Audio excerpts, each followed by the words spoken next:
Hey there, Tad Hargrave from MARKETING4HIPPIES.com. Today's video is about content versus context. I would really urge you to shift your attention from trying to put out more content to trying to weave more context. The world is drowning in content. Content meaning information, little bits and bytes, binary zeros and ones, data, info. The world is drowning in that. What it is bereft of is context. So content is sort of discrete, separated, isolated bits of information. Context is how they all fit together.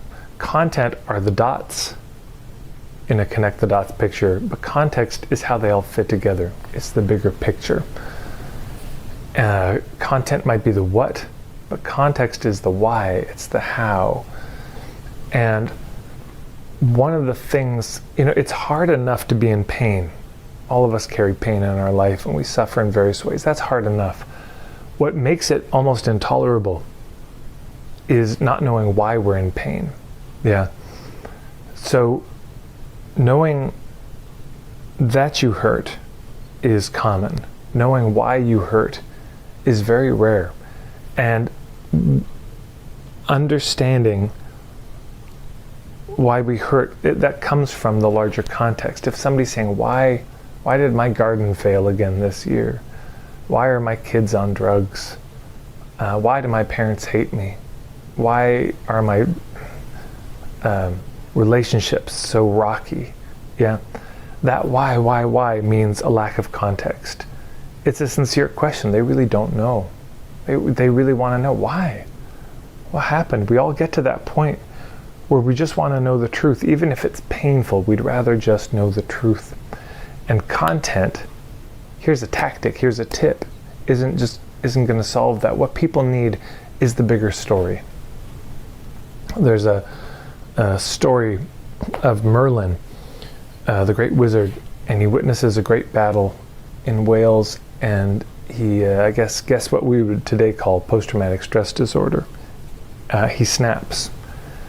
And he runs into the wilderness and lives like an animal and refuses to talk to any humans. And King Arthur sends people to go get him, but he wants nothing to do with people after seeing what they've done. And finally Taliesin, his teacher, finds him. And because Merlin trusts him so much, he's willing to not run away, stay close. And he looks at Taliesin and he asks this question: why is there weather? And Taliesin sees what's happened. He sees that there's been a break. He's lost the plot, literally. There's been a break in the sacred story. And so Taliesin tells him the story of the origins of the world from the very beginning until that moment. And when that sacred context is restored, so is his sanity. And he's willing to come back to the court. So people need context. They don't need, they need the content too, but the content is useless without context. And of course vice versa, but what I see in the world is a lot of content and very little context. And so this is when I talk about point of view marketing. This is what I'm talking about. How do you help people understand why they have the problems they have, how it came to be that way? Stephen Jenkinson asks a beautiful question of what befell a people that this is what happened, that this seemed like a good idea, that this seemed like the best solution possible. When we understand the context, historically, culturally, personally, it allows us to make a proper diagnosis of what's actually going on. And if we have the right diagnosis, we can write the right prescription. But without the right diagnosis, without the context, it's random content we use to try to address it. And random flailing